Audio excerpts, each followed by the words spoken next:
Magical big tyre car.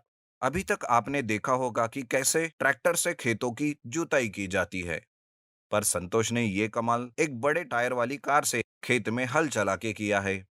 आखिर ये चमत्कार उसने कैसे किया? सब गांव वाले इस चमत्कार से चकित होकर आपस में बातें करने लगे थे। तो आइए देखते हैं इस कहानी में कि मैजिकल बिग टायर कार से संतोष ने कैसे ये चमत्कार किया। रामपुर नाम के गांव में संतोष अपनी बीवी बिंदु के साथ रहता था।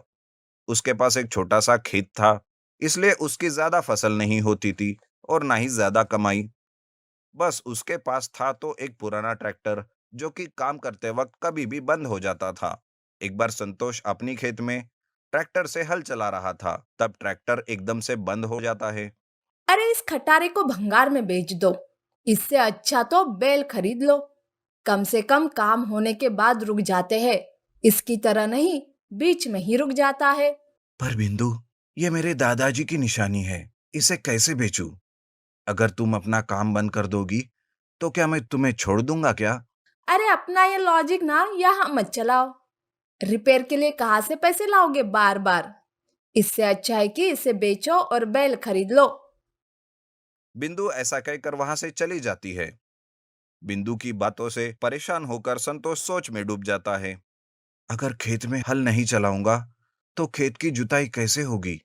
खेत के सारे काम रुक जाएंगे। फिर कैसे होगा? इस ट्रैक्टर को भी अभी बंद होना था। हे भगवान, क्यों मेरी परीक्षा ले रहे हो? कोई तो उपाय बताओ। संतोष ऐसे कह ही रहा था कि आकाश में बिजली चमकती है और एक रोशनी आती है।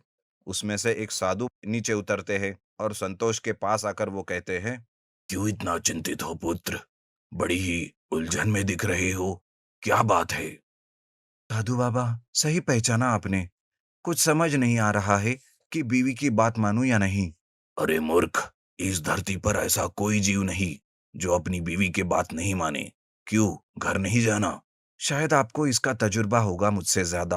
अरे मेरा ही मजाक उड़ा रहे हो, पर यह बात 100% सच है। संतोष साधु बाबा को सारी बात समझाता है। संतोष साधु बाबा को अपने दादाजी के ट्रैक्टर के बारे में बताता है। तब साधु बाबा कहते हैं, उस ट्रैक्टर को रहने दो। मैं तुम्हें एक कार देता हूं। तब देखना तुम क्या कर सकते हो उस कार से, और कैसे बीवी की भी बात मान लेते हो। ऐसा कहकर साधु बाबा संतोष को एक कार देते हैं और वहां से गायब हो जाते हैं। संतोष उस कार को देखता ही रहता है। वो सोचता है, अरे ये क्या दिया साधु बाबा ने? अगर देना ही था तो कोई ट्रैक्टर देते थे ना। इस कार का टायर तो देखो, पहले से ही खराब है। हाय रे मेरी किस्मत। पर संतोष बहुत ही सोचने लगता है कि साधु बाबा ने उसे ये कार क्यों दी होगी। तब वो अपने दादाजी के ट्रैक्टर की तरफ देखता है और कार को देखता है। दोनों को देखते देखते संतोष को एक बात समझ आती है। अरे ये तो बड़ा ही आसान है। अगर इस ट्रैक्टर के टायर में इस कार को लगा दूंगा, तो मेरे दादाजी की निशानी भी मेरे साथ रहेगी और बीवी भी खुश हो जाएगी। वाह, यही बहुत अच्छा आइडिया है। संतोष तुरंत ही ट्रैक्टर के टायर निकालकर कार को लगाता है और संतोष की बड़े टायर वाली कार बनकर तैयार हो जाती है। अरे वाह, ये रही मेरी मैजिकल बिग टायर कार। अब इससे मेरे खेत के काम जल्दी हो जाएंगे, वो भी बिना रुके। फिर उस कार को वो हल जोड़ देता है और खेत में हल चलाने लगता है। बिंदु को जब ये बात पता चलती है, तो बिंदु और गांव के बाकी के लोग भी वहां आते हैं और ये देखकर आश्चर्यचकित हो जाते हैं और संतोष के चमत्कार की तारीफ करने लगते हैं। तब बिंदु संतोष से कहती है, अरे वाह जी, आपने तो कमाल ही कर दिया है। अब इसे कहते हैं लॉजिक। और मेरे दादाजी का आशीर्वाद भी, समझी? हाँ हाँ, समझी। उस दिन के बाद अगर खेत के कोई भी काम करना हो, तो संतोष उसी मैजिकल बिग टायर कार से ही करने लगा था। और तो और उस बड़े टायर वाली कार से ही दोनों पति पत्नी घूमने भी जाने लगे थे, वो भी बड़ी शान से। संतोष दिन रात मेहनत करके अच्छी फसल उगाने की कोशिश करता है। फसल भी बड़ी अच्छी उगती है। इस साल की फसल बहुत ज्यादा और अच्छी निकली। बाजार में इसका अच्छा दाम मिलेगा।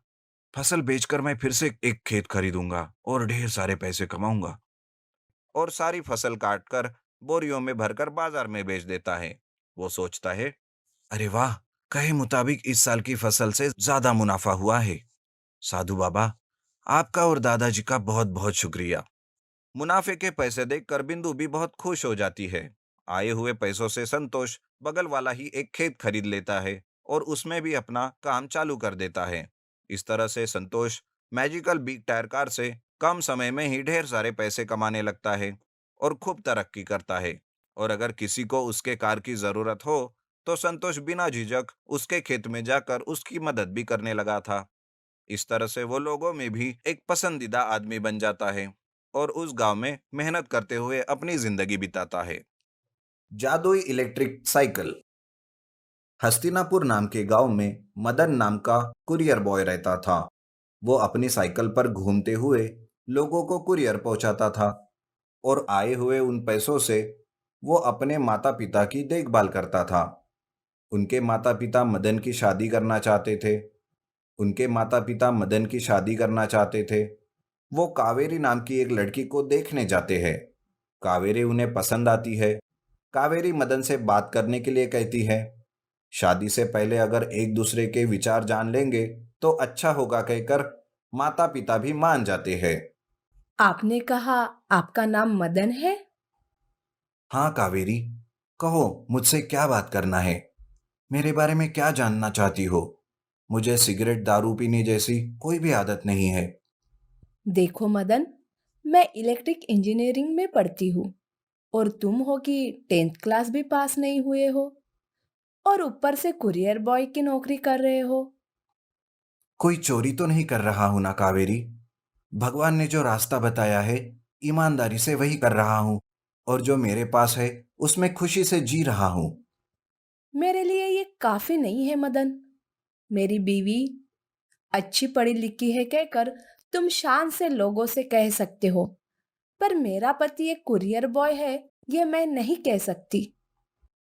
अरे ये बात पहले ही बता देनी थी, हम चले जाते। इतना टाइम वेस्ट तो नहीं होता ना। मैं अपने परिवार वालों से कह नहीं सकती। तुम ही कह दो कि मैं तुम्हें पसंद नहीं हूँ और यहाँ से चले जाओ। मदन सारी बात समझ जाता है और लड़की पसंद नहीं है कहकर अपने माता पिता को लेकर वो घर आ जाता है। उसके माता पिता उसे पूछते हैं कि लड़की अच्छी थी, दोनों की जोड़ी भी बहुत अच्छी लग रही थी, तो क्यों तूने मना कर दिया। मदन सारी बात उन्हें बताता है और उदास होता है कि उसके माता पिता उसे तसल्ली देते हैं। दिन ऐसे ही गुजर रहे थे। एक दिन मदन का दोस्त रवि और मदन दोनों साइकिल पर जा रहे थे। अरे यार, अगर ये साइकिल पेट्रोल से चलती तो कितना अच्छा होता। अरे भाई, क्यों ऐसी बातें करते हो? पेट्रोल का दाम आसमान को छू रहा है। लोग बहुत परेशान हैं।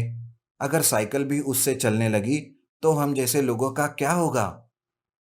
अच्छा चल, पेट्रोल से नहीं तो बिजली से चलती तो कितना अच्छा होता। फुल चार्जिंग रखने के बाद हम जहां जाना चाहे वहां जा सकते, जिससे मिलना चाहे उससे मिल सकते, कुछ भी कर पा सकते। रवि की बातें मदन के मन में घर कर जाती है। बहुत सोच और मेहनत से मदन बिजली से चलने वाली साइकिल बनाता है और वो पहले से भी तेजी से घूमते हुए लोगों को कुरियर पहुंचाता है। सारे गांव में उसके पास जो मैजिकल इलेक्ट्रिक साइकिल है उसके बारे में पता चलता है। ये बात जानकर कावेरी मदन से मिलती है। अरे आप फिर से क्यों आई हो? मुझे आपसे एक बात करने का मन हो रहा था, इसीलिए आई हूँ। कहिए क्या बात है। मेरे पास ज्यादा वक्त नहीं है, बहुत सारे काम है। सारा गांव तुम्हारे बारे में बात कर रहा है, क्या वो सच है? जो इलेक्ट्रिक साइकिल तुम्हारे पास है, क्या तुमने उसे बनाया है? हाँ हाँ, मैंने ही बनाया है। क्या तुम्हें भी चाहिए? हाँ चाहिए। एक नहीं, बहुत सारी। हम उन्हें एक शॉप खोल कर बेचते हैं। अगर इलेक्ट्रिक साइकिल का नाम देकर बेचे तो उतनी सेल नहीं होंगी। तुम इसे एक मैजिकल इलेक्ट्रिक साइकिल में बदल दो, तब मैजिकल इलेक्ट्रिक साइकिल का नाम देकर बिजनेस करेंगे। क्या जादुई बिजली की साइकिल? क्या उनमें सोना और पैसे चाहिए क्या?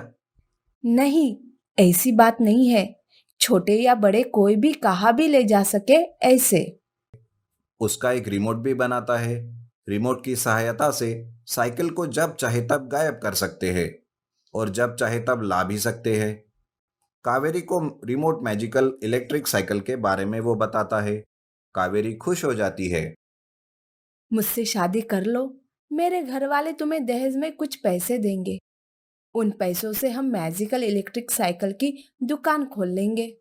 तुम साइकिल बनाते रहना और मैं उन्हें शॉप में सेल्स करूंगी। मदन मान जाता है। कावेरी और मदन की शादी होती है। जैसा सोचा था वैसे दहेज में आए हुए पैसों से मैजिकल इलेक्ट्रिक शॉप की दुकान खोलते हैं। मदन मैजिकल इलेक्ट्रिक साइकिल बना रहा था और कावेरी उन्हें शॉप में रखकर सेल कर रही थी। इस तरह दोनों उस मैजिकल इलेक्ट्रिकल साइकिल शॉप से अच्छे से कमाई करने लगे। Double decker school bus. Krishnapuram में किरण नाम का एक आलसी लड़का बिना कामकाज के गांव में पुरानी डबल डेकर बस में सोता रहता था। बच्चे उस बस पर चढ़कर चिल्ला रहे थे कि किरण को नींद नहीं लग रही थी। बाहर आकर एक पत्थर लेकर उन पर वो पत्थर फेंकता है।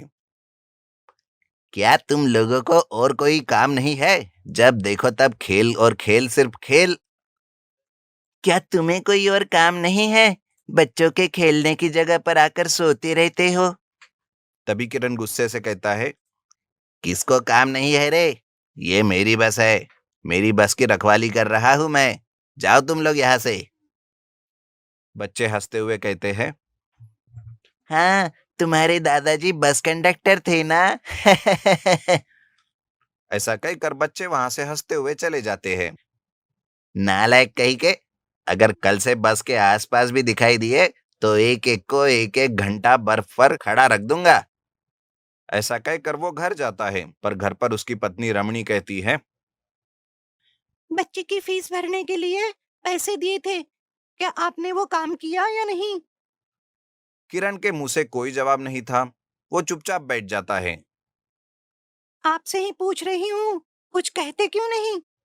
ऐसा कहकर वो गुस्से से चिल्लाती है। फिर भी किरण कुछ नहीं कहता। बाल्टी में ठंडा पानी ले जाकर वो किरण पर डालती है। किरण एकदम से चौंक जाता है और उठ खड़ा होता है। अरे, अकल नाम की कोई चीज है या नहीं तुम में? ऐसा कहकर गुस्से से वो फिर से चादर ओढ़कर सो जाता है। रमनी को क्या करे कुछ समझ में नहीं आता। वो अपना सर पकड़ लेती है और उठकर जाकर थाली में खाना मिलाकर किरण के पास रख देती है और बाहर चली जाती है। ऐसे ही एक दिन रमनी बच्ची को स्कूल बस में चढ़ाने के लिए सड़क पर आती है। वहां बहुत सारे बच्चे स्कूल बस के लिए इंतजार कर रहे थे। इतने में वहां एक मिनी बस आती है। गोपीनाथ बस का ओनर था। बस के पास आकर वो देखती है तो बस में बहुत सारे बच्चे थे। बस में बच्चों को बैठने के लिए जगह भी नहीं थी। तो गोपीनाथ ने बस के ऊपर लकड़ियों से गोल बांधकर कुछ बच्चों को उसमें भी बिठाया हुआ था। बच्चों को लाए पेरेंट्स सब एक दूसरे का चेहरा देखने लगे। वो ड्राइवर हॉर्न बजाता है। और कितनी देर लगाओगे? टाइम हो रहा है, जल्दी आपने बच्चों को ऊपर चढ़ाओ। बाप रे, बच्चों को ऊपर बिठाना कितना खतरनाक होगा। वहां के बाकी पेरेंट्स भी कहते हैं, हाँ हाँ, अगर ऐसा है तो हम हमारे बच्चों को स्कूल नहीं भेजेंगे। तभी ड्राइवर गोपीनाथ कहता है, यहाँ कोई स्कूल बस नहीं है। मैं बहुत कम पैसों में बस चला रहा हूँ। सिर्फ यही एक बस है। चढ़ाना है तो चढ़ाओ वरना खुद की बस रख लो। गोपीनाथ बस लेकर वहां से चला जाता है। पेरेंट्स को कुछ समझ में नहीं आता। तब रमनी को एक ख्याल आता है। वो कहती है, इसे तो अकल सिखानी होगी। ऐसा करने के लिए हमें खुद एक बस खरीदनी होगी। ये सुनकर पेरेंट्स कहते हैं, क्या बस खरीदनी होगी? ये कहकर वो चुप हो जाते हैं। लेकिन रमनी बहुत सोचती है। कोई जरूरत नहीं है। जो पैसे हम इस बस के लिए भर रहे थे, उन्हीं पैसों से हम एक बस बना लेंगे। मेरे साथ आओ। रमनी उन लोगों को अपने साथ उस पुरानी बस के पास ले जाती है और कहती है, ये हमारी बस है। इसे हम सब मिलकर कम पैसों से ठीक करवा लेंगे, तो हमारे बच्चों के लिए हमें डरने की कोई जरूरत नहीं रहेगी। रमनी के ऐसा कहते ही सारे पेरेंट्स एक दूसरे के चेहरे को देखने लगते हैं। तुम्हारा सुझाव बहुत अच्छा है। तुरंत हम सब मिलकर इसे ठीक करते हैं। सारे मिलकर बस को रिपेयर करते हैं। उस बस को नए रंग डालते हैं। किरण बस में सो रहा था। रंग भरकर उस बस को नई बस में वो बदल देती है। रमनी ड्राइवर बन जाती है और गांव में बच्चे डबल डेकर बस को देखकर खुश हो जाते हैं। वे बस चढ़कर स्कूल जाने लगते हैं। उसके ऊपर नीचे उतरकर एंजॉय कर रहे थे। रमनी का अच्छा खासा मुनाफा होता है, जिससे गोपीनाथ की बस कोई नहीं चढ़ रहे थे। उसका व्यापार भी ठप्प पड़ जाता है। वो गुस्से से जंगल जाता है। वहां एक पेड़ पर रेड और ग्रीन कलर में दो पत्थर थे। पहले लाल रंग का चमकता पत्थर वो लेकर हवा में उड़ाता है। वो एकदम से एक पक्षी के रंग में बदलकर, पंख लगे आदमी में बदलकर आसमान में उड़ते हुए आकर स्कूल बस को अटैक करता है। बस के ऊपर किरण चादर ओढ़कर सो रहा था। बच्चे कहने लगते हैं, अरे अरे देखो देखो पक्षी। ऐसा कहकर बच्चे चिल्ला रहे थे। रमनी एकदम से बस का ब्रेक डालती है। बस पर सो रहा किरण एकदम से उठकर पक्षी के सर को पकड़ लेता है। पक्षी अपनी नाक से उस पर हमला करती है। किरण चादर से पक्षी के चेहरे को लपेट देता है। तुम्हारी इतनी हिम्मत कि तुम हमारे बच्चों पर अटैक कर रही हो। ऐसा कहकर वो गुस्से से उसे मारने लगता है, जिससे पक्षी जाकर एक पेड़ से टकराता है और नीचे गिर जाता है। किरण भी नीचे गिर जाता है। अरे बाप रे, आज मैंने बहुत फाइट किया है, थोड़ी देर सोना पड़ेगा। ऐसा कहकर वो पक्षी पर ही सो जाता है।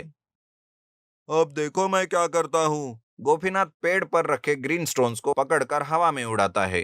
तब वो स्टोन्स एक छोटी सी मैजिक स्टिक्स में बदल जाती है। मैजिक स्टिक्स बस के पास पेड़ के नीचे सो रहे किरण को पक्षी के पंखों से उड़ाकर मारती है। किरण उड़ते हुए जाता है। मैजिक स्टिक्स किरण के सर पर लगती है। किरण छोटा और मिनी साइज में बदल जाता है।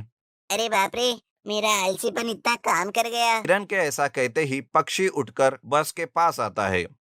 किरण एक रस्सी लेकर पक्षी के गले में बांधकर उसके पीठ पर बैठकर उसकी राह बदल देता है। पक्षी बस के पास आकर हवा में उड़कर जंगल में दूर खड़े हुए गोपीनाथ को निगल जाता है। कैसा लगा गोपीनाथ मेरा वार?